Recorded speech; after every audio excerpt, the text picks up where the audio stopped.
कर्म को आमतौर पर 4 भागों में वर्गीकृत किया जाता है। एक है प्रारब्ध कर्म, दूसरा है संचित कर्म।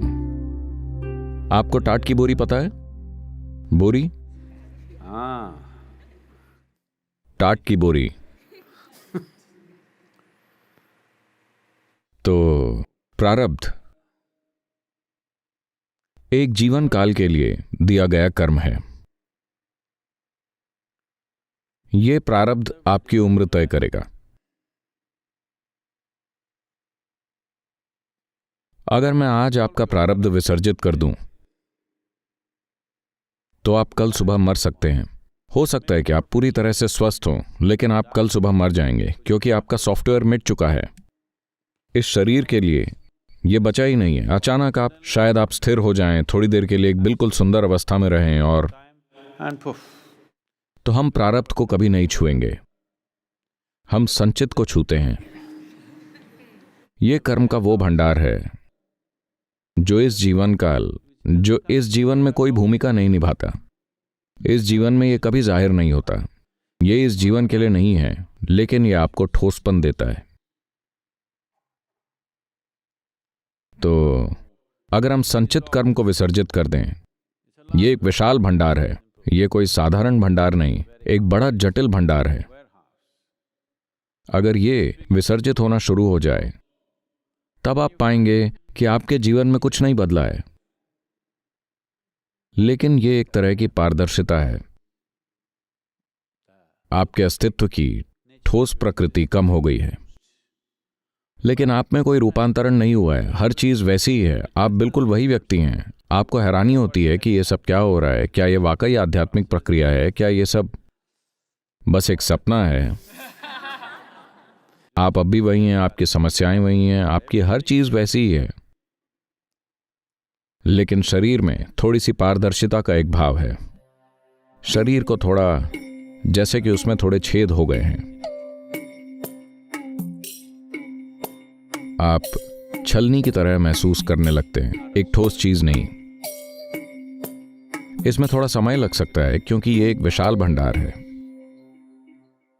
मैं इसे इसलिए बता रहा हूं क्योंकि जब आप आध्यात्मिक साधना करते हैं तो आप एक नतीजे की उम्मीद करते हैं, और आप में से कई लोग नतीजा पैदा करने की कोशिश कर रहे हैं। नतीजा पैदा करने की कभी कोशिश मत कीजिएगा। अगर आप नतीजा पैदा करेंगे तो यह फर्जी होगा और वो टिकने वाला नहीं है। देखिए, कोई आपको बताता है प्रेममय बनिए। 3 दिन आप प्रेममय होने का नाटक करते हैं और आपकी सारी हताशा इकट्ठी होती जाती है। हर किसी को आपका प्रेम अजीब लगता है, आपकी कुंठाएं बढ़ जाती हैं, और ऐसे एक दिन आप पटाखे की तरह फट पड़ेंगे। क्या ऐसा नहीं हुआ है? एक बहुत प्रेममय दौर के बाद क्या ऐसा नहीं हुआ है? क्योंकि आप जो हैं उसके आधार को बदले बिना आप कुछ दूसरा होने की कोशिश कर रहे हैं।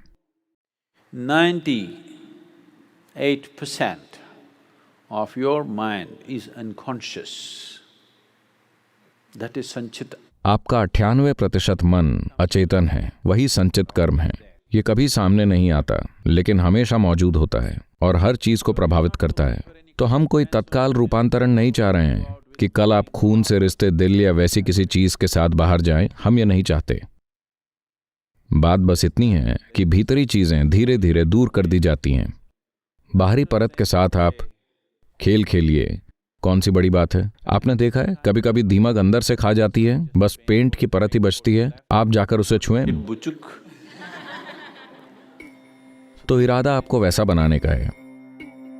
पेंट की सिर्फ एक परत ही बचनी है, अंदर से पूरा जा चुका है। कभी कभी जब अंत आने वाला होता है, अगर आप छू कर देखते हैं, मुझको अंदर कोई माल नहीं बचा है। ये चलेगा?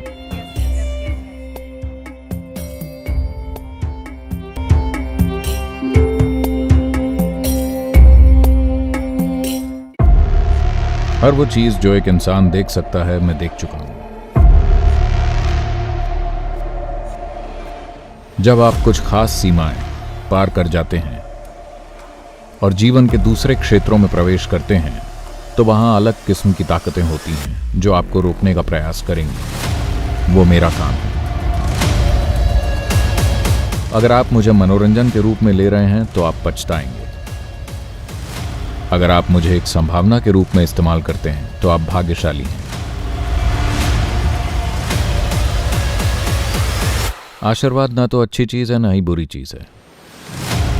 खासतौर पर जब ये मुझसे आता है तो ये इतने तरीकों से आता है कि आपने सोचा भी नहीं होगा। अगर आपने वाकई खुद को एक पल के लिए भी दिया है तो मैं आपको पार लगा दूंगा, ये तय है।